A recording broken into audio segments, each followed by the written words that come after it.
everyone, and welcome to Starry Story Time. Today, we're journeying to the moon, where we'll meet Luna, a lonely little moon rock with a big dream. Luna wasn't your average moon rock.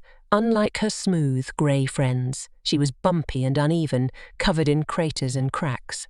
While the other rocks basked in the bright light of the sun, reflecting it back to Earth, Luna felt left out. "Why can't I shine like everyone else?" she sighed, gazing down at the sparkling Earth. One day, a shooting star streaked across the sky, leaving a trail of shimmering dust. Luna watched in awe as the dust settled around her, creating a magical glow. It wasn't the harsh sunlight, but a soft, gentle luminescence. Excitedly, Luna bounced sort of rolled towards the other rocks. "Look, everyone! I can finally shine!" But the other rocks weren't impressed.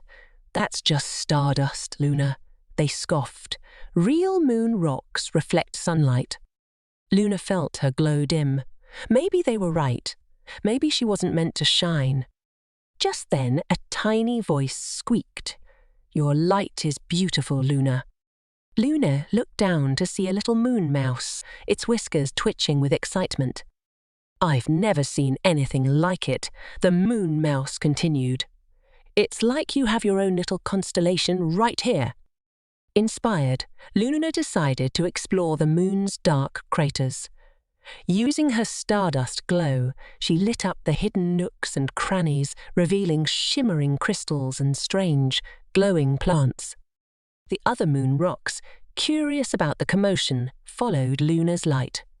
They discovered a whole hidden world on their own moon. From that day on, Luna was no longer lonely. The other rocks learned to appreciate her unique light, and together they explored the moon's many wonders. Luna realized that being different wasn't a bad thing. In fact, it was what made her special. Remember, everyone shines in their own way, just like Luna. Until next time, keep reaching for the stars